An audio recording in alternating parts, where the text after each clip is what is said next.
in spite of that, we have held the inflation well within 7 or even below. And that has got to be recognized. Oh yes, sure, I will speak.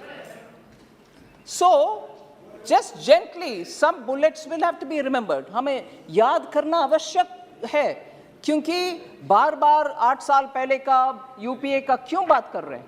हाँ, बात करने का आवश्यकता नहीं है. हम बोल सकते हैं हम क्या कर रहे हैं, कितना अच्छा कर रहे हैं, शायद और बेहतर कर भी सकते हैं, मगर हम क्यों बार बार उसको जिक्र करना चाहिए?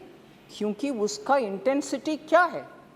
एक ही था पैंडेमिक भी नहीं है, वो एक फेड का प्रॉब्लम था, यूएस रेट बढ़ा दिया, उनका लिक्विडिटी कंप्रेस करने के लिए कोशिश किया, वो सिर्फ एक प्रॉब्लम था, उसके असर इतना पड़ा कि भारत देश फ्रजाइल 5 देश में एक हो गया था 2013 में. मगर अब तो हम झेल रहे हैं pandemic, second wave, Omicron, China में जगह जगह पर लॉकडाउन, और आज भी ग्लोबल ट्रेड नॉर्मलसी तक नहीं पहुंचा. फिर भी हम मैनेज कर रहे हैं हमारी इन्फ्लेशन को 7 और 7 के नीचे रखने के लिए. इसीलिए मैं उदाहरण कोट करना चाह रही हूं sir. Retail inflation was more than 9%, अभी 7% है. 7 से कम होने के ही प्रयत्न हर बार हुआ है, 2 बार उसका अच्छा नतीजा भी पहुंच गए, मगर 9% से ज्यादा 28 मंथ्स को आप एक इकट्ठा करके देखेंगे, उसमें 22 मंथ्स में 9% से ज्यादा था. यूपीए के कार्यकाल में 9% से ज्यादा. अभी जब हम 7 में हैं और 7 से नीचे कम करने के लिए कोशिश कर रहे हैं, फिर भी हमें बोला गया इन्फ्लेशन, आप क्या कर रहे हो इन्फ्लेशन. 22 मंथ्स को आपने 9% से ज्यादा रखा इन्फ्लेशन. वो याद करिए ना प्लीज एक बार. फिर इन्फ्लेशन उसी समय में डबल डिजिट्स में गया, 10% से ज्यादा में गया. 9 बार यूपीए सरकार के समय 9 बार डबल डिजिट में था इन्फ्लेशन. वो भी याद करना चाहिए जब हमें मांग रहे हैं कि 7% से कम होने क्यों नहीं हो रहे. करो, करेंगे, बिल्कुल करेंगे. मोदी जी ध्यान रख रहे हैं उन सब के ऊपर, जरूर करेंगे, मगर आप 22 मंथ्स में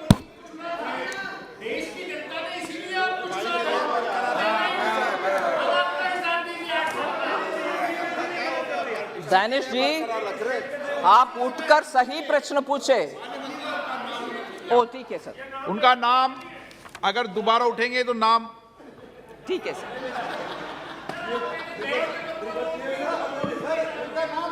डिलीट कर दो सर. सो इसीलिए हमें चुना, इसीलिए मोदी जी को वोट मिला, और इसीलिए कि वोट भी मिला, स्टेबल गवर्नमेंट भी मिला. 7% से नीचे ही रख रहे हैं हम इन्फ्लेशन को. जो जनता के ये एक्सपेक्टेशन था उसके अनुसार वोट दिया, उसके अनुसार ही हमारा डिलीवरी भी हो रही है. सो याद रखना चाहिए सर, इतना तेज आकर के नहीं क्या चल रही है. 7%, 22 मंथ्स 9% से ज्यादा, 9 बार डबल डिजिट इन्फ्लेशन. ये करने वाले सरकार थोड़ा सोच समझ करके हमारे ऊपर आरोप डालना चाहिए. ठीक है. सो इससे ज्यादा मैं इन्फ्लेशन के ऊपर और बोल सकती हूँ सर, मगर समय भी हो रहा, आगे बढ़ती हूँ. अरे 7 से कम हो रही है जी, बिल्कुल बिल्कुल.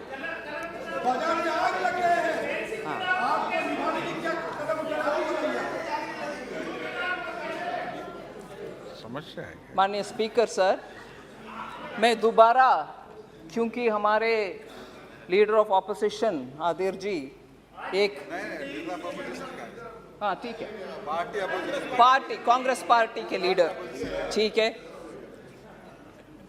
एक इकोनॉमिस्ट का नाम लेकर के बोले कि देखो इन्होंने ऐसे आपके खिलाफ बात की है. सर, इनको आदत है एक आध इकोनॉमिस्ट का ही नाम लेंगे, बाकी दुनिया में इकोनॉमिस्ट का नाम नहीं लेंगे. हाँ, उनके आदत है। और ये भी है कि उन्हीं इकोनॉमिस्ट के बारे में, उनका टिप्पणी के बारे में ही जिक्र करते रहेंगे, जैसे अभी एक इकोनॉमिस्ट का नाम लिए। मगर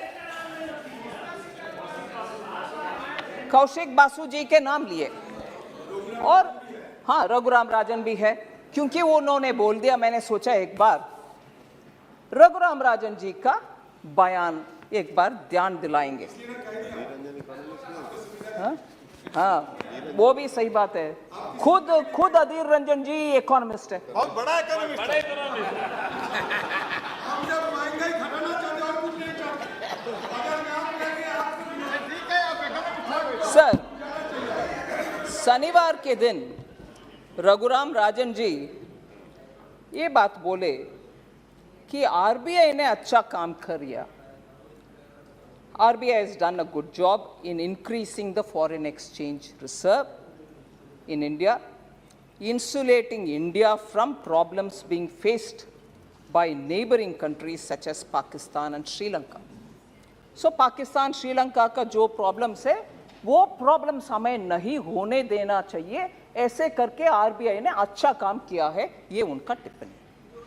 और ये भी है, differentiating India from its vulnerable neighbors, Sri Raghuram Rajan further added that New Delhi is less indebted, calling it a good sign. मैंने अभी debt to GDP figures पढ़ा, numbers भी पढ़ा आपके सामने, उसका रघुराम राजन जी भी जिक्र कर रहे हैं, जो न्यू दिल्ली के सरकार डेट को कम रखना अच्छा काम किए हैं, और भी किए। माननीय प्लीज एक मिनट, हाँ? एक मिनट मंत्री जी, एक मिनट।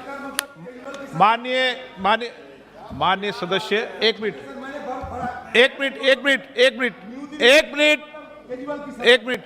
माननीय सदस्य, आप वरिष्ठ माननीय सदस्य हैं, आप हर सेकंड में उठना ये उचित नहीं है, ये तरीका ठीक नहीं है आपका, बिल्कुल नो, गलत तरीका आपका है। आप माननीय मंत्री जी,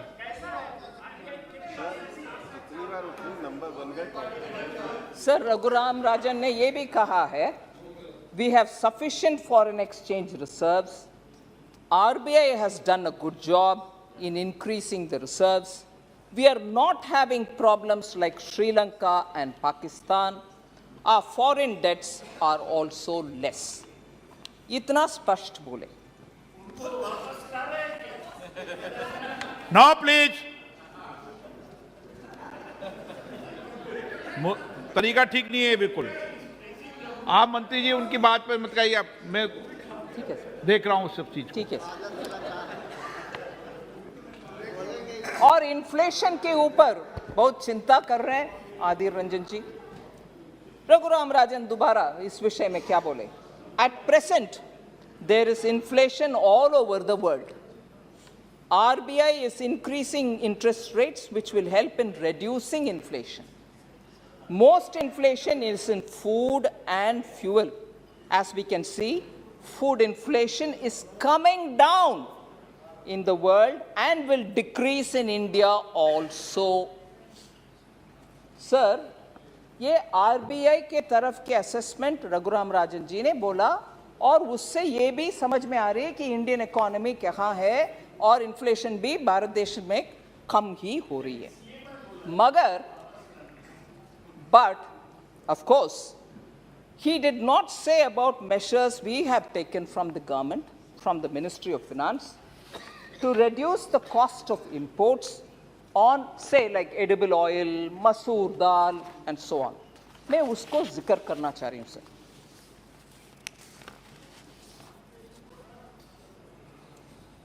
Central government has reduced customs duty on crude palm oil from 35.75, Adir ji suniye, 35.75% to first 8.25 and now to 5.5% only.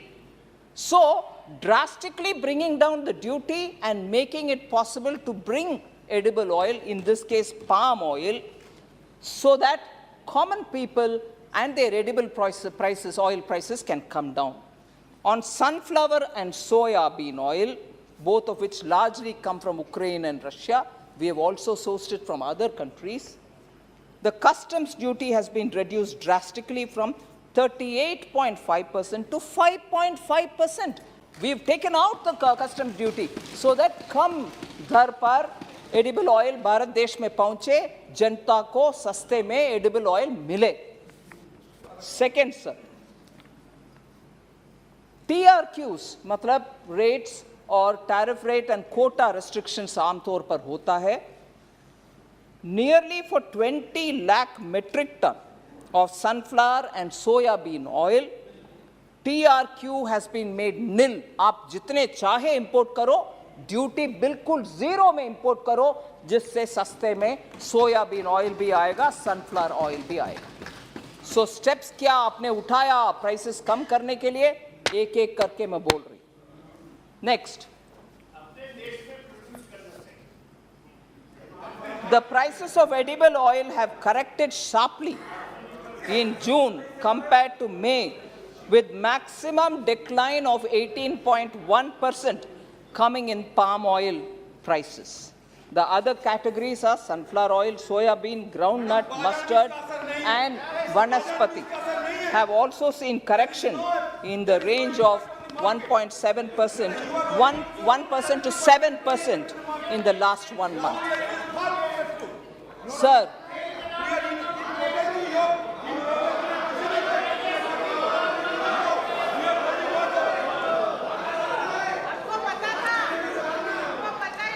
Sir, मुझे दुख लग रहा है, बाहर जाकर के प्राइस राइस के ऊपर सरकार भाग रही है, डिबेट नहीं कर रही है. कहने वाले कांग्रेस आज जवाब सुनने के लिए तैयार नहीं है. बाहर वो भाग रहे हैं बाहर, जवाब सुनने का क्षमता तक नहीं है उनको.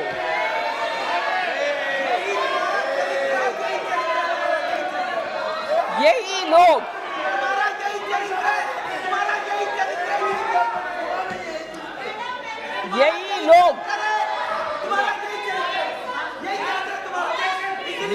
लोग पिछले एक सप्ताह से करो बहस.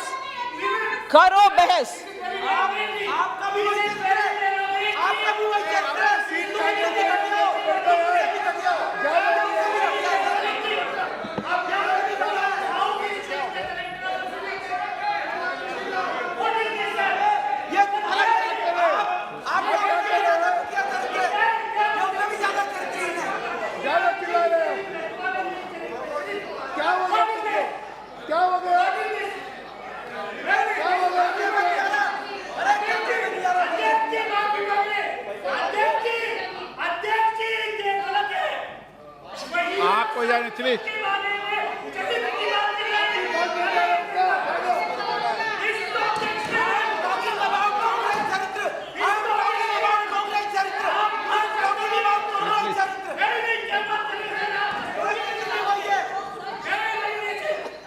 माननीय मंत्री जी, what have I done? They can go out, I shouldn't say. Sir, customs duty on masoor has been reduced.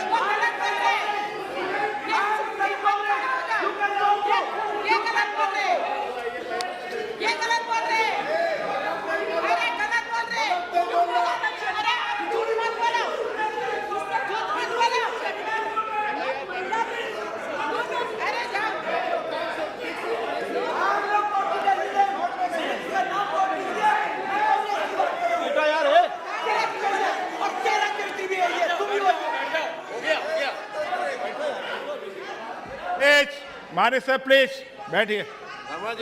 Please बैठिए. बैठिए मैडम, प्लीज बैठिए. माननीय मंत्री जी. सर,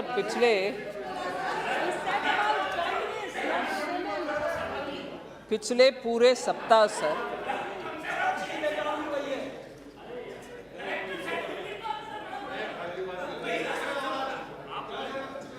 पिछले एक सप्ताह और उससे पहले से भी प्राइस राइस के ऊपर चर्चा मांगने वाले कांग्रेस और हमारे पार्लियामेंट्री अफेयर्स मिनिस्टर बार बार बोल रहे थे कि जब तक मेरा हालत कोविड से वापस आऊंगी तब तक प्लीज सह जाइए, फिर करेंगे, आपकी अनुमति से आज हो रही है। और उसके लिए मेरा शुभकामनाएं देने वाले अधीर रंजन जी, प्लीज आप स्वस्थ रहो वगैरह, वो जवाब सुनने को तैयार नहीं है, निकल गए, पूरे कांग्रेस निकल गए सर। सो एक विषय अंदर और बाहर जाकर के दूसरे, जब चर्चा हो रही है वो नहीं रहते इधर, और बाहर जाकर सरकार भाग रही है, सुनने वाले नहीं है, चर्चा करने को मन नहीं है। अरे चर्चा तो हो रही है अभी। सो कांग्रेस का द्वि गला, दोहरा चरित्र इससे स्पष्ट हो रही सर। और कदम हमने उठाया इन्फ्लेशन कंट्रोल करने के लिए। मसूर दाल का कस्टम्स ड्यूटी भी जो 30% तक था इंपोर्ट करने की, क्योंकि दलहन का बहुत ही सपोर्ट हम दे रहे हैं, किसान हमारे देश में दलहन अच्छा उत्पादन करें, इसलिए हाई ड्यूटी था 30%। मगर आज क्योंकि हमें दलहन भी चाहिए, मसूर दाल चाहिए, इसीलिए वो 30% से लेकर के आज 0 में आ गया है। मसूर दाल इंपोर्ट कर सकते हैं, सस्ते में मिलेगा। फिर डिस्टर्ब, आप सीनियर मेंबर, नो माननीय मंत्री जी, ठीक है सर। नो नो नो, ऐसे बीच में नहीं, आप माननीय मंत्री, आप sir so that is why sir, नहीं ठीक है, ठीक है।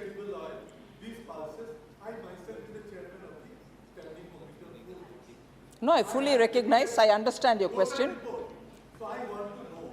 All right. All right. Sir, आज का इस परिस्थिति में, क्योंकि इन्फ्लेशन को कम करना है, तुरंत करना है, पिछले 2-3 साल से प्रधानमंत्री जी दलहन के लिए, तिलहन के लिए बहुत ही सारे कोशिश कर रहे हैं, हर स्टेट में हर मंत्री के साथ बात करके इसको विस्तार करने के लिए, उत्पादन विस्तार करने के लिए। फिर भी क्योंकि आज हम प्राइस के विषय में चर्चा कर रहे हैं और तुरंत हमें जनता को सस्ते में पहुंचाना चाहिए, इसीलिए इंपोर्ट को अलग कर रहे हैं। इसका मतलब ये नहीं है हमारे किसान के खिलाफ हम जा रहे हैं। हमारे किसान को जितने भी प्रोत्साहन देना है, जितने भी बोनस वगैरह देना है दलहन और तिलहन के लिए, वो जरूर करेंगे। Sir, similarly, customs duty on steel was rationalized significantly. I know Pinaki ji raised an issue. I will address that. Further, customs duty was also exempted on iron and steel scrap, while customs duty was also rationalized on copper scrap. ये क्यों important है?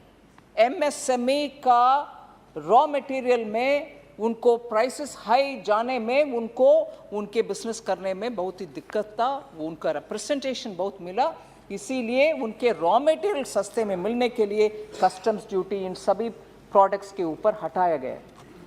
फिर customs duty has also been exempted on coal, met coke, coking coal and ferro निकल।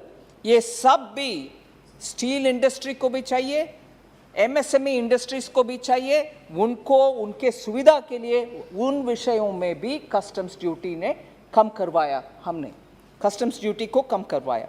फिर steel prices domestic market में अभी गिरावट है, क्योंकि ऑलमोस्ट 10%, आई थिंक ऑलमोस्ट 1/10 उसमें कमी हुआ है, क्योंकि we have reduced the rates of the duties and imposed export duty. Prices of domestic benchmark hot rolled coil steel at the traders end have slipped by about 8%, or about 5,500 per ton since May 18. So top steel makers have also quoted prices for June that are lower by 4,500 और 5,500 a ton, इसका सरासर benefit MSME को मिलेगा, जिससे उनका कारोबार में अच्छा चलने में इकोनॉमी भी उसका बेनिफिट उठा सकेंगे। In textiles, sir, customs duty on key raw products like nylon chips, nylon yarn, and caprolactam have all been rationalized. Anti-dumping duty was revoked on key raw materials like viscose fiber, PTA, and other fibers and yarn, so that raw material for textile industry will also be available. Customs duty on raw cotton has also been fully exempted. Raw cotton का बहुत ही demand और आजकल textile industry में उसके बारे में बहुत चर्चा है, उसमें भी ऐसे करके मैं बहुत सारे और भी उदाहरण दे सकती हूँ, जिससे इन्फ्लेशन कंट्रोल के लिए और सस्ते में रॉ मटेरियल हमारे लोग को मिलने के लिए बहुत सारे कदम हमने उठाया।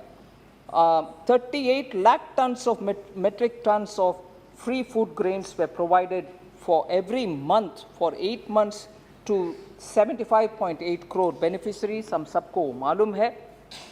This year too, वो सितंबर 22 तक हमने अनाउंस कर दिया। सिर्फ एक विषय माननीय अधीर जी ने पूछा मगर निकल गए, सीपीआई के बारे में बात करो, डब्ल्यूपीआई के बारे में बात करो। सर 2012-13 में सीपीआई बेस्ड इन्फ्लेशन 10.505 था, 13-14 में 9.38 था परसेंटेज, 14-15 में 5.83, 15-16 में 4.91, ऐसे करके हमारे कार्यकाल में 6.16 2020-2021 में पहुंचा, मगर वो भी 10% से तुलने में कुछ भी नहीं है।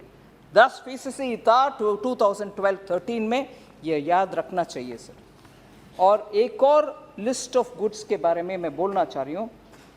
2011-12, 12-13 में फूड आइटम्स का टोटल 12.34 था, वेरस अभी 1920 में 7.35।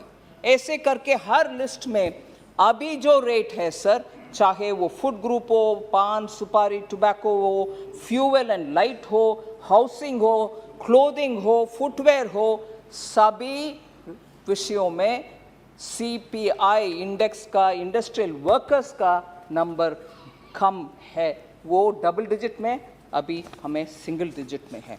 सो ये सब याद दिलाने के लिए मैं बोल रही हूँ। और एक और विषय, क्योंकि विदेश से हमें बार बार कंपेयर कर रहे हैं हमारे सदस्यगण, मैं जब रघुराम राजन जी का बयान बोलते हुए बोले कि भारत देश का हालात श्रीलंका से बेटर है और बांग्लादेश से बेटर है, वो रघुराम राजन जी का बयान है। और बार बार बहुत सारे बार लोग बोलते हैं, अरे बांग्लादेश को देखो, वो इतना हमसे ज़्यादा अच्छा चल रहे हैं और हम ऐसे रुक गए।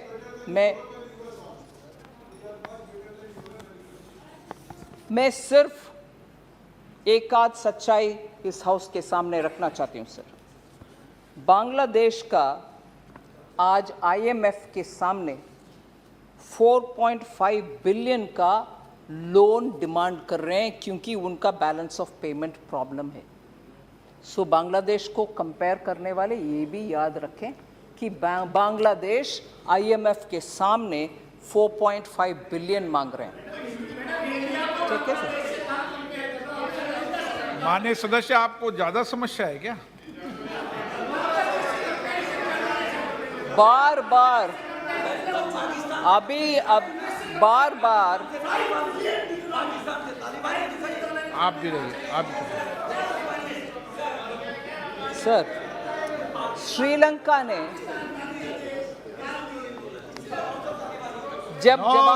जब जवाब मिल रही है सर, और उस जवाब से ये पता चल रही है कि भारत देश का हालात बहुत बेहतर है, अरे बांग्लादेश के साथ आप क्यों कंपेयर कर रहे हो?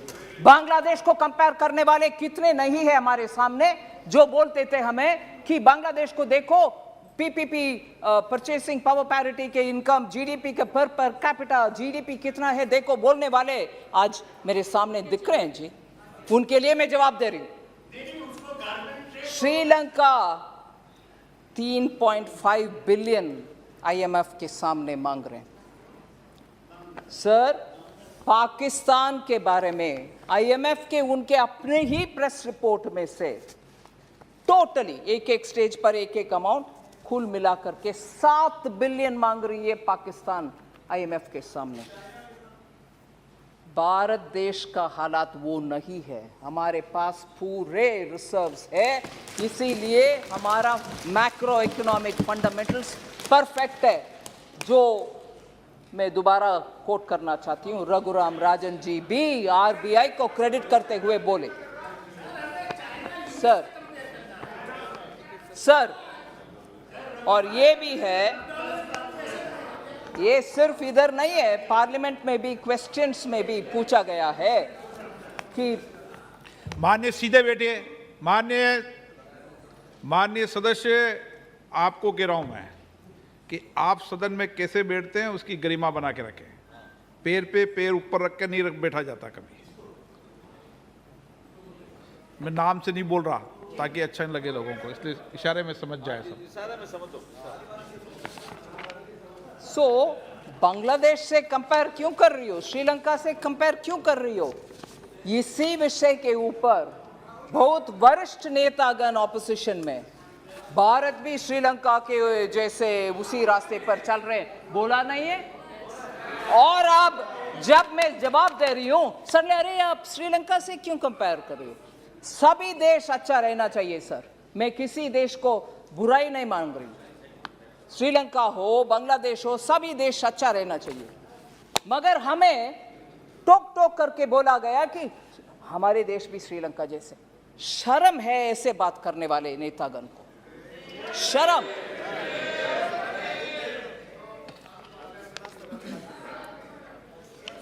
सर ये भी बोला गया, what happened?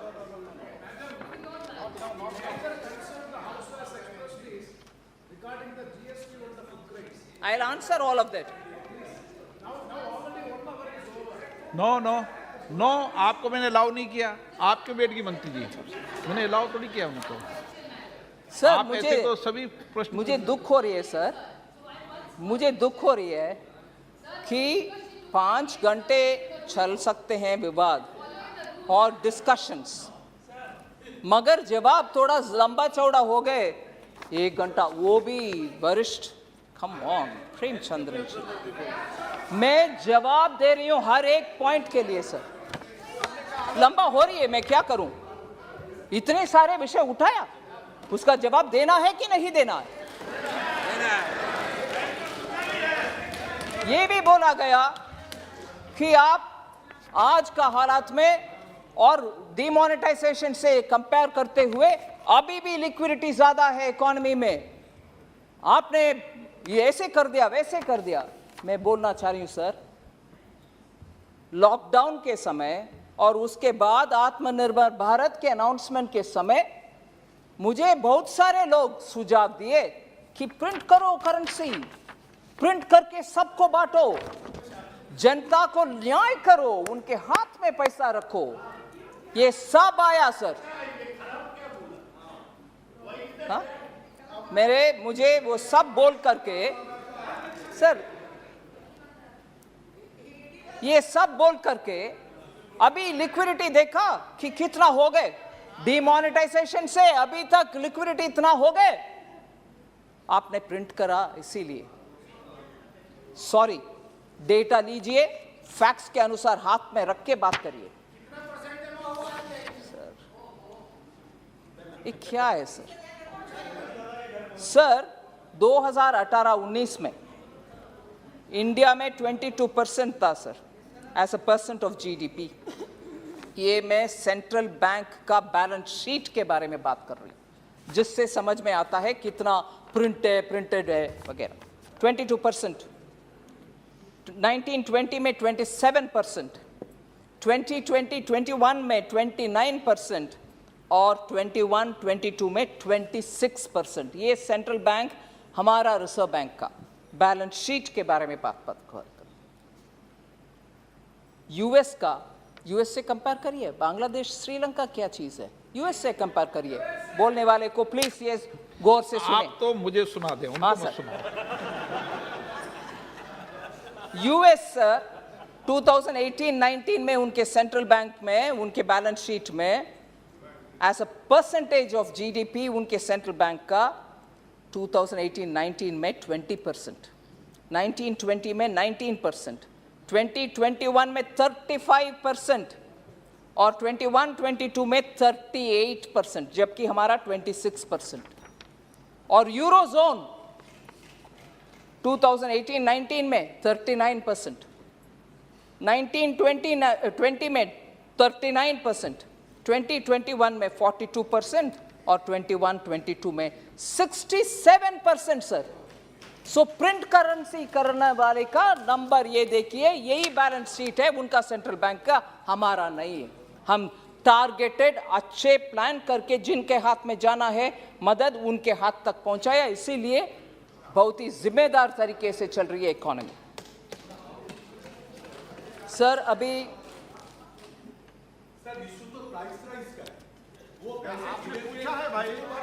Sir Manish Tiwari ji ने बहुत सारे विषय उठाया। 90% ऑफ इंडियन इंडस्ट्री जीएसटी के बारे में उन्होंने बोला। नो, किसी को अलाउ नहीं किया माननीय मंत्री जी। मनीष तिवारी जी शायद अभी नहीं है इधर, मगर वो जीएसटी के बारे में बात करते हुए बोले जीएसटी तो एकदम फेलियर है। मगर मैं उसका जवाब देना चाह रही हूं सर। जीएसटी के ऊपर एक सर्वे एक कंपनी ने किया, डिलॉइट्स का। वो बोले कि 90% of Indian industry leaders feel that GST has made doing business easier by bringing down barriers across the country. और ये भी बोले GST regime has also positively affected the prices and cost of goods and services to end consumers and along with helping companies optimize their supply chains. So GST के बारे में studies के द्वारा जो इंफॉर्मेशन आ रही है वो आपके सामने रख रही है। फिर MSME के बारे में भी बहुत ही उनका कंसर्न था, उसमें भी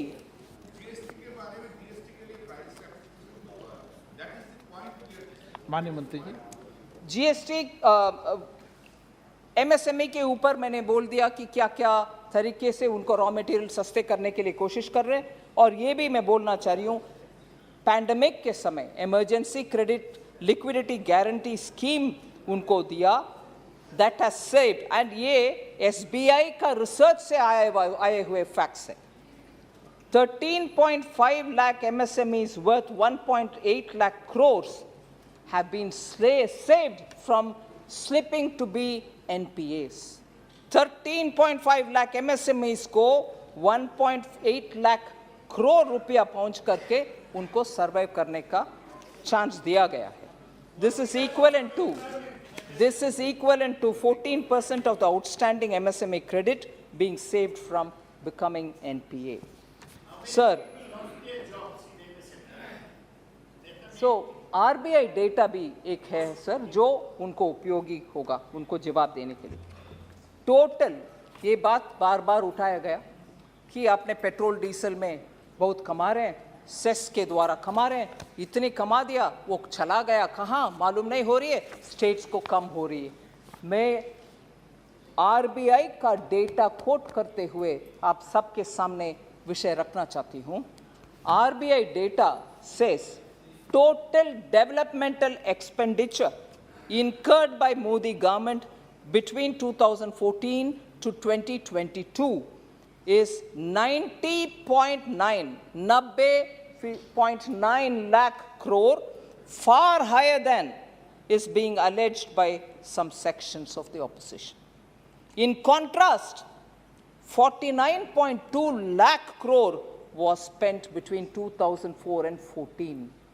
2004 and 14 के अंदर डेवलपमेंट एक्सपेंडिचर इतना था 49.2, whereas 2014 to 2022, 90.9 lakh crores have been spent on development expenditure. जरूर पैसा एक्साइज जो सेस और ड्यूटी कलेक्ट किया वो सब नीचे डेवलपमेंट एक्सपेंडिचर को जाता है. केंद्र सरकार के पास जमीन नहीं है, मगर जमीन केंद्र राज्य सरकार के पास है, उधर डेवलपमेंट एक्सपेंडिचर होता है, वो पैसा पूरे उधर ही जाता है आखिर. सो केंद्र सरकार ने कमाया, किसके जेब में गया? किसी का जेब में नहीं गया. हर राज्य में डेवलपमेंट में खर्च उठाया गया.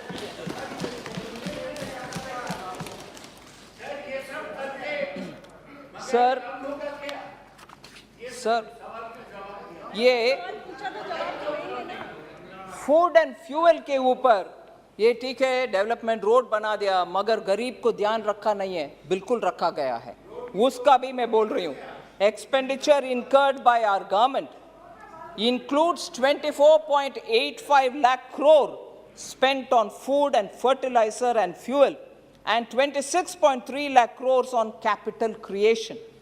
Over the 10 years of UPA, only 13.9 lakh crores was spent on subsidies. ये बार बार हमें बोलते हैं मनरेगा में ये कर दिया, कुछ और में ये कर दिया, गरीब के लिए कुछ नहीं किया. आपके 10 साल में 13.9 लाख ही खर्च किया आपने करोड़.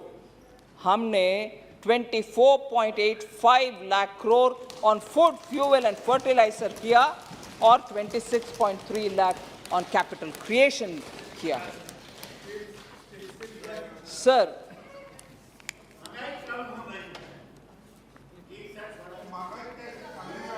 एक्सट्रीम पॉवर्टी, ये विषय बहुत ही इंपॉर्टेंट है. एक्सट्रीम पॉवर्टी में लोग पैंडेमिक के समय चला गया, आपने ध्यान रखा नहीं है. नहीं, वो भी सच नहीं है. UNDP के रिपोर्ट आया है सर, जिसमें वो स्पष्ट बोल रहे हैं कि while soaring food and energy prices can push up to 71 million people around the world into poverty, the UNDP report said that chances of those in India, particularly those who are earning $1.9 per day, slipping into poverty due to this upturn would be zero. Bharat में गरीबी रेखा के नीचे जाने वाले लोग का संख्या 0 होगा, ये UNDP का रिपोर्ट है. और उसमें ये भी बोला है, a recent comparative assessment of price and income support measures, वो बोल रहे हैं कि assessment of price and income support measures show that targeted transfers not only help poorer households cope with price spikes, but also have significantly lowered the impact on carbon emissions.